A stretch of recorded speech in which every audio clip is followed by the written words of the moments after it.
নমস্কার বন্ধুরা, আমি সুপর্ণা। তোমরা সবাই কেমন আছো? আশা করি খুব খুব ভালো আছো। আমার চ্যানেলে নতুন একটা ব্লগে অনেক অনেক ওয়েলকাম। শুভ দীপাবলির অনেক অনেক শুভেচ্ছা ও অভিনন্দন। আজকের কালী পূজা, আর আমরা দুজন এখন দূর রাজ্যে পড়ে আছি ট্রিটমেন্টের জন্যে। তো সকাল সকাল উঠে আগে ঘরটা গুছিয়ে নিয়েছি, যেটা ঘরেও করে থাকি কালী পূজার দিন। তার আগে থেকেই ঘর দৌড় পরিষ্কার করে গুছিয়ে রাখি, কিন্তু এখানে তো সেভাবে কিছু হয় না। কিন্তু আজকের আমরা দুজনে মিলে সকালবেলা উঠে ঘরটা একদম পরিষ্কার করে গুছিয়ে নিয়েছি। এখনও ব্রেকফাস্ট কিছু করিনি, তো একটু ব্রেকফাস্ট কিছু করব। আর কি করব বুঝতে পারছি না, কারণ কালী পূজা আমরা কলকাতায় মানে এদিনকে ভাত খাই না, যেহেতু অমাবস্যা থাকে। আমরা মানে লুচি টুচি এটা ওটা খাই, মানে এটা আমার শাশুড়ি মাই ভাত খেতে দিতেন না, মানে উনি বলতেন লুচি পরোটা এটা ওটাই খেতে। তো আমরা তো এখন দূরে আছি, বুঝতে পারছি না ভাত খাবো না লুচি পরোটা খাবো, কোনটা মানবো কিছু বুঝতে পারছি না। তো যাই হোক, ভাবছি কি এবেলাটা অন্তত ভাত খেয়ে নেবো, বিকালবেলা নয় একটুখানি পরোটা বা লুচি কিছু একটু করে নেবো। তো দেখা যাক কতটা দূর কী করা যায়। এখন গৌতমবাবু সকাল সেই রাতের এঁঠো বাসনগুলো আমি যেহেতু ঘর গোছাচ্ছিলাম, ও ওইদিকে গিয়ে মেজে টেজে নিয়েছে। এখন একটু চা করব, চা করে খাবো দুজনে, তারপর দেখা যাক কী হয়। দেখতে থাকো, সাথে থেকো।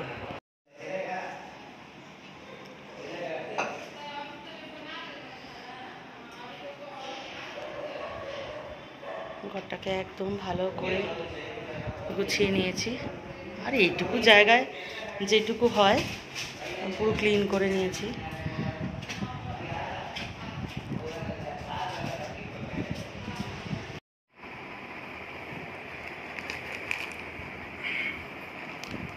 বিস্কুটের প্যাকেটটা কেটে দুটো বিস্কুট বের করে।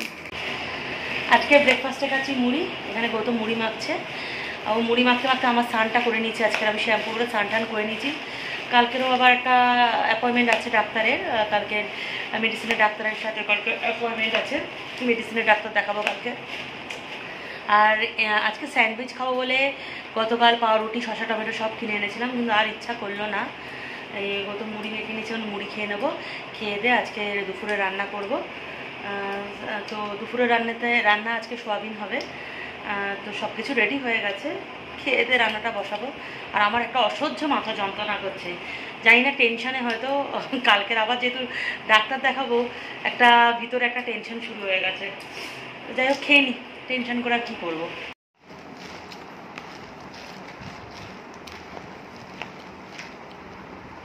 আমরা দুজনে এখন কিচেন রুমে চলে এসেছি। এখানে গৌতম আদা রসুন পেস্ট করছে। ছোট আমি হামনদিস্তাটা নিয়ে এসেছিলাম ঘর থেকে। আর এদিকে ভাত বসিয়ে দিয়েছি, আজকের কুকারে ভাত বসিয়েছি। এরা তো হাঁড়ি দিয়েছে, আমি কুকারটা বাড়ি থেকেই এনেছিলাম, ছোট কুকার। আর যেটা বললাম সয়াবিনের তরকারি হবে ভাতটা হয়ে যাওয়ার পর। আর এইখানে সবথেকে বড় সমস্যা হচ্ছে রুম থেকে সব জিনিস বয়ে বয়ে কিচেন রুমে নিয়ে আসাটা, মানে আবার রান্না শেষ হয়ে গেলে আবার সব কিছু বয়ে নিয়ে রুমে নিয়ে যাওয়া। কারণ এই কিচেনে তো সবাই রান্না করে না, এটা কমন প্যাসেজ, মানে যেটা সেহেতু মানে এখানে কোনো জিনিস রাখা যায় না।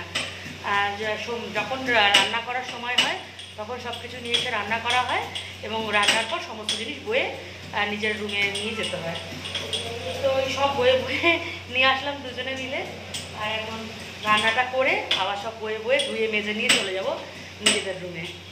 গৌতমবাবুর মশলা পেশাই করতে করতে মনে হচ্ছে দিন ফুরিয়ে রাত হয়ে যাবে। আসলে আমার হামনদিস্তাটা খুবই ছোট, আর এর মধ্যে সব মশলা একসাথে পেস্ট করা যাচ্ছেও না, অনেক অসুবিধা হচ্ছে। তাও তো গৌতম ধৈর্য ধরে মশলা পেশাই করেই যাচ্ছে। এর ফাঁকে আমি অ্যাডজাস্ট ফ্যানটা একটু অন করে দিলাম, কারণ পুরো কিচেন রুমটায় একটা পেঁয়াজ আদা রসুনের গন্ধ হয়ে গেছে। আর এইদিকে দেখো, এই কিচেন রুমে কিন্তু একটা আয়না আছে। জানি না অন্য কোনো লজে কিচেনের আয়না আছে কি না, কিন্তু এইখানে আয়না আছে, মানে মেকআপ ঠিক করতে করতে রান্নাটা করা যেতে পারে।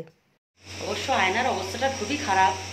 এখানে যেহেতু এর সামনেই বেশি বাসন টাসন মাজা হয়, তো একদম সাবানের ইয়েতে ছিটায় একদম আয়নাটার অবস্থা খুবই খারাপ। তো গৌতমবাবু রান্না করছে, ভাতটা হয়ে যাওয়ার পর আমি চলে এসেছি। দুজনের মারপিট লেগে যাচ্ছে, সে উল্টোপাল্টা কাজ করছে একেই তো। যাই হোক, এটা তো আমার নিজস্ব কিচেন নয়, সবাই ইউজ করে এই কিচেন, কমন কিচেন। তো একটু তো পরিষ্কার পরিচ্ছন্নভাবে করতে হবে, জিনিসগুলো ধুয়ে নিতে হবে। সে উল্টোপাল্টা করছে, বারবার বললেই রেগে যাচ্ছে। আমি বাবা চলে এসেছি, ওসব দেখবো, আবার মাথা গরম হয়ে যাবে, ঝগড়াঝাটি শুরু হয়ে যাবে। আমি চলেছি, আমি আবার রুমে একটু বসে রেস্ট নিই, ও যা ইচ্ছা করুক। খেতে বসবো। রান্না কমপ্লিট হয়ে গেছে। গৌতম রান্নাটা সত্যিই খুব ভালো করে, কিন্তু এত অপরিষ্কারভাবে রান্না করে দেখলে আর খাওয়া যাবে না। তাই বুদ্ধিমানের পরিচয় দিয়ে রান্নাঘরে কোনো ঝামেলা না বাড়িয়ে হোটেল রুমে এসে বসেছিলাম। তো এই যে খেতে পাচ্ছি গরম গরম ভাত তরকারি, এটা অনেক ভাগ্যের ব্যাপার। খেয়ে দিয়ে একটু শুয়ে পড়েছিলাম, ভীষণ পেট ব্যথা করছিল, তার জন্যে হঠাৎ এত জোর আওয়াজ হয়েছে, পুরো আমরা এই লজের সবাই বাইরে বেরিয়ে গেছি।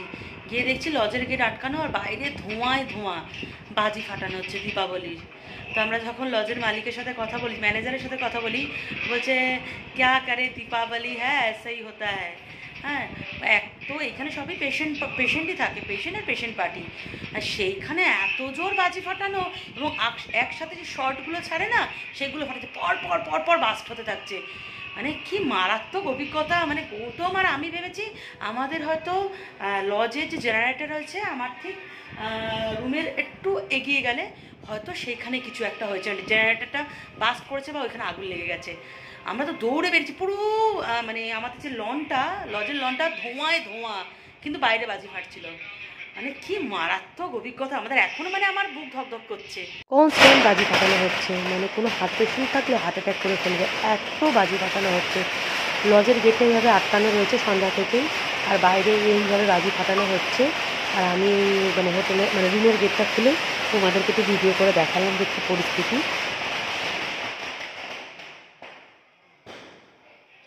এইভাবে বাজি ফাটানো হচ্ছে, মানে ভাবা যায় এরা মারাত্মকভাবে বাজি ফাটানো হচ্ছে।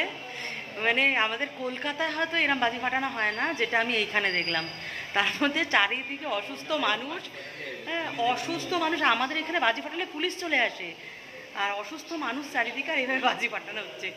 মানে আতঙ্ক লেগে যাচ্ছে বাজির আওয়াজেই। রেডি হয়ে লজের ম্যানেজারকে বললাম গেটটা খুলে দিতে। তো গেটটা খুলে দিতে আমিও এখন বাজি ফাটানো দেখছি।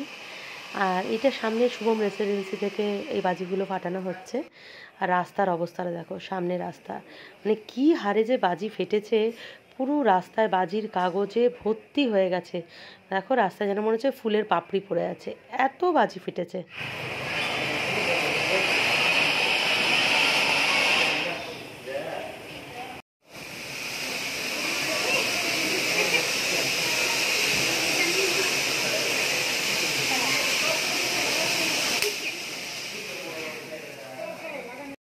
কলকাতায় মনে হয় না আমাদের এত পরিমাণ বাজি ফাটাতে দেওয়া হয়, তার আগেই পুলিশ চলে আসে। এখানে জমিয়ে এখন দিওয়ালি সেলিব্রেশন হচ্ছে, একটা পর একটা বাজি ফাটানো হচ্ছে। আর আমিও থাকতে পারলাম না, চলে আসলাম দেখতে। কলকাতাকে ভীষণ মিস করছি সেই জন্যে। গলিতে মানে আমাদের লজের ঠিক সামনে একটা মারোয়ারি পরিবার থাকে, ওনাদের এখানে একটা রেস্টুরেন্ট আছে, ললিত বিহার রেস্টুরেন্ট, একটা জুয়েলারি শপও রয়েছে। গেটের সামনে রঙ্গোলি করে রাখা, এবং যেটা জানতে পারলাম খুব ধামাকাদার দিওয়ালি সেলিব্রেশন করে এনারা।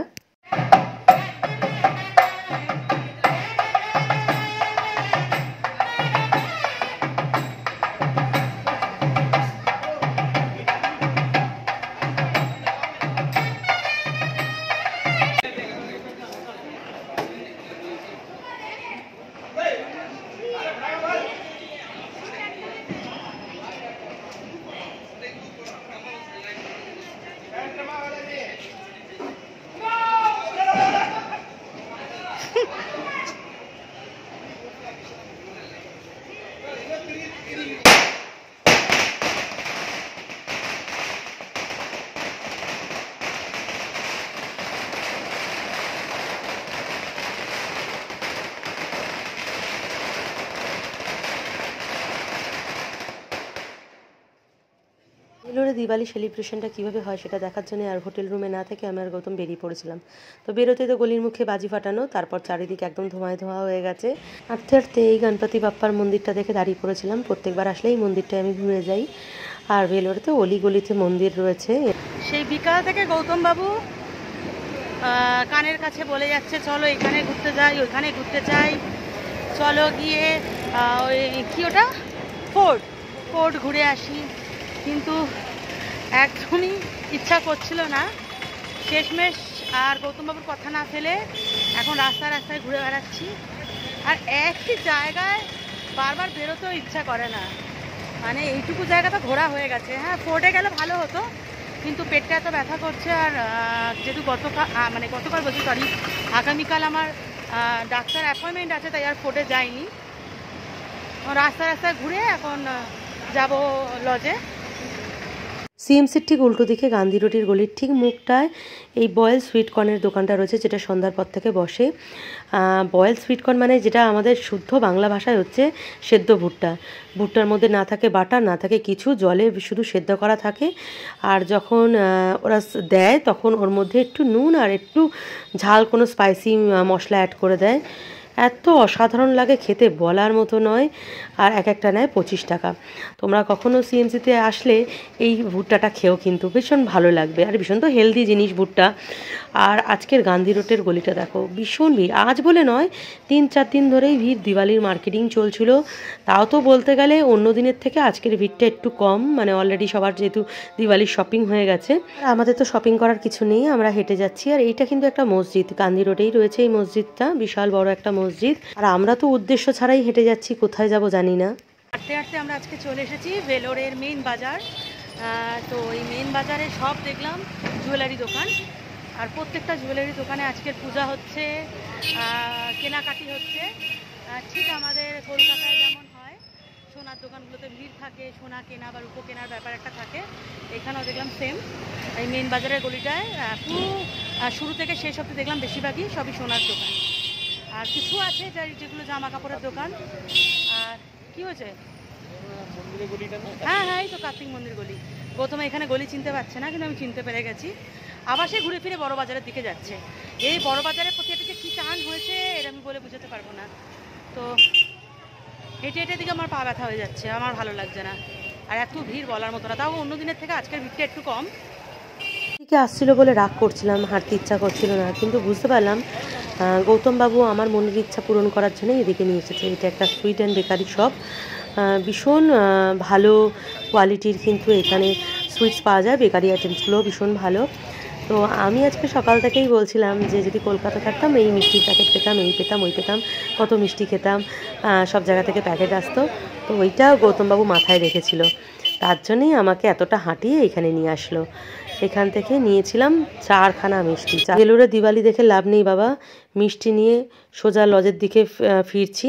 মানে চারিদিকে অলিগলিতে এত বাজি ফাটছে, মানে সে বলার মতো না। চারিদিকে সেল, বাজি, এদিকে লঙ্কা পটকা, রাস্তায় হাঁটতেই ভয় লাগছে। টাকা দিয়ে মিষ্টি কেনার পর গৌতম তো সদমায় চলে গেছে, কারণ ওই মিষ্টি দোকানটা গৌতম আমাকে নিয়ে গেছিলো মিষ্টি খাওয়ার জন্য। গৌতম কিছু একটু বলো। কি বলবো, ওরা সোনা পড়বে না তো তুমি সোনা পড়বে কেন? দাম মিষ্টি যা, ওদের সোনা এমনি হয়ে যাবে বাড়ি। ওরা এত এত সোনা পড়ছে দেখে গৌতমের খুব আফসোস। প্রত্যেকটা সোনা দোকানে আজকের পূজা হচ্ছে, প্রত্যেকটা সোনা দোকান। আর বেশিরভাগ দেখলাম যত সোনা দোকান এবং যত শাড়ির দোকান, বেশিরভাগ দেখলাম এখানে মারওয়ারিদের। মানে এতদিন বোঝা যেত না, কিন্তু আজকের বেশভূষা বা পূজা করার স্টাইলে বোঝা গেল। আর কিছু তো আছে এখানকার লোকেদেরও আছে, লোকাল যে মানে সাউথের লোকেরাও আছে, কিন্তু বেশিরভাগ সোনা দোকানই দেখলাম মারওয়ারি, মানে মারওয়ারি। তাড়াতাড়ি ড্রেসটা চেঞ্জ করে ভুট্টাটা নিয়ে বসলাম, জমিয়ে খাবো বলে। ঠান্ডা হয়ে গেছে, মানে গরম গরম খেতেই এটা টেস্ট লাগে, তাও ঠান্ডায় মোটামুটি চলে যাচ্ছে, খেতে বেশ ভালোই লাগে। কিন্তু নুন আর যে মশলাটা ছিল সেটা গলে একদম জল হয়ে গেছে। গৌতম বললো খাবে না, আমি তো ভীষণ খুশি হলাম একাই খাবো বলে। আর গৌতমের সাথে থেকে থেকে না আমিও টাকার মর্ম বুঝেছি। দেখো মশলার জলটা অবধি চেটে খেয়ে নিচ্ছি। রাতের খাবার তৈরি হচ্ছে। আজকে রাতের জন্য কুমড়ো আলুর তরকারি করছি আর পরোটা করে নেবো। যেহেতু বললাম আমাদের এই কালীপুজোর অমাবস্যায় ভাত খেতে নেই, মাও বারবার ফোন করে বলছে ভাত কিন্তু খাবি না, একটু পরোটা করে নেবো। আর কালকে সকালবেলা তো আবার চেক আপ আছে, সুতরাং গৌতম বলছিল লুচি আর আলুর দম খাবে। তাহলাম না, ওইসব খেলে আর সকালবেলা উঠে আর আমার আর চেক আপ করতে যেতে হবে না, শরীর আরও খারাপ হয়ে যাবে। একে একটা মানসিক টেনশন যা চলছে বলার মতো নয়। তো এখানে কুমড়ো আলুর তরকারিটা প্রায় আমার হয়ে এসেছে, একদম সাদা মাটা। আর শুধু ফোড়ন দিয়ে, শুকনো লঙ্কা পাঁচফোড়ন দিয়ে, টমেটো দিয়ে একটু পাতলা করে কুমড়ো আলুর তরকারি করে নিয়েছি। ঘি দিয়ে পরোটা, কুমড়ো আলুর তরকারি, সাথে আচার আর মিষ্টি। মানে দিওয়ালির যে ডিনারটা একদম জমজমাট। সত্যি মিষ্টিটা খেতে কিন্তু সুন্দর, দাম বেশি নিতে পারে কিন্তু দারুণ টেস্ট। উৎসাহ এই ধরনের মিষ্টি খেতে, মানে আমার মেয়ে এই ধরনের মিষ্টি খেতে ভীষণ ভালোবাসে। যাওয়ার দিন যদি সময় হয় মেয়ের জন্য এই মিষ্টি নিয়ে যাবো। ডিনার কমপ্লিট করে আমি আর গৌতম চলে এসেছি লজের ছাদে। আমার তো একদমই ইচ্ছা ছিল না, গৌতম জোর করে এনেছে। গৌতমের এটা প্রতিদিনেরই কাজ, রাতে ডিনার করার পর একটু ছাদে এসে হাঁটাহাঁটি করে তারপর ঘুমাতে যায়। ছাদের যে কোণেই যাচ্ছি রং বেরঙের আলোয় আকাশটা পুরো চমকাচ্ছে, দেখতে ভীষণ ভালো লাগছে। এত আলোর মাঝেও কিন্তু মনটা কলকাতার জন্য উদাস হয়ে যাচ্ছে। কলকাতায় থাকলে এই প্যান্ডেল থেকে ওই প্যান্ডেলে যেতাম, মায়ের পূজা দেখতাম, পূজা শেষে মায়ের ভোগ প্রসাদ খেতাম, কী না মজা প্রত্যেকবার যেটা করে থাকি। মেয়েটাও বেচারা মন খারাপ করে ঘরে রয়েছে যেহেতু আমরা এখানে। তাও বললে তোমরা বিশ্বাস করবে না, আমার ক্লাবটা এতটাই ভালো, আমার ক্লাবের প্রত্যেকটা সদস্য পুরো একটা পরিবারের মতো। অন্তত 10 বার আমাকে ফোন করেছে আমরা কেমন কাটাচ্ছি। এছাড়াও ফোন করে বলেছে তুই নে তো কী আছে, তোর মেয়েটাকে নিয়ে কি আমরা একটু ঘুরতে বেরোবো। কিন্তু উৎসাহ তো আমাদের ছাড়া যাবে না, তাই সবাইকে নাই বলে দিলাম। আরও এটা ভেবে ভালো লাগছে, আমি আমার মেয়েকে বাপের বাড়িতে রেখেছি, আমার বাপের বাড়ির লোকেরা আমার মেয়েকে নিয়ে চিন্তা করবে, সেটা একদম স্বাভাবিক। কিন্তু আমার পাড়ার লোকেরা আমার মেয়েকে নিয়ে এতটা চিন্তা করছে বা আমাদের নিয়ে চিন্তা করছে, এটাই ভীষণ ভালো লাগছে, এটাই একটা বড় পাওনা। আর আরেকটা জিনিস ভীষণ মিস করছি, সেটা হচ্ছে কুমার শানুর কণ্ঠে শ্যামা সঙ্গীত। পৃথিবীর কেউ ভালো তো বাসে না, এ পৃথিবী ভালো বাসিতে জানে না। তো গলা ভেঙে গেছে, আর গাইলাম না। আমার সাথ না মিঠিল, আশা না ফুরিল। মানে কলকাতা থাকলে প্রত্যেকটা মণ্ডপ থেকে মানে এই গানটা ভেসে আসতো আমার কানে, আমার বাড়ি বসেই হয়তো আমি শুনতে পারতাম। কিন্তু এখানে সেই গানটা আমি ভীষণ মিস করছি। মায়ের গানগুলো, মায়ের শ্যামা সঙ্গীতগুলো, যেটা কালী পূজার একটা ফিল এনে দেয়, সেই ফিলটা হয়তো মিস করছি। তো যাই হোক, আসছে বছর নিশ্চয়ই খুব ভালোভাবে কলকাতায় আমি কালী পূজাটা কাটাতে পারবো, তোমাদের ভালোবাসার আশীর্বাদ থাকলে। চলো আজকে ব্লগটা এখানে এন্ড করলাম, ভালো থেকো।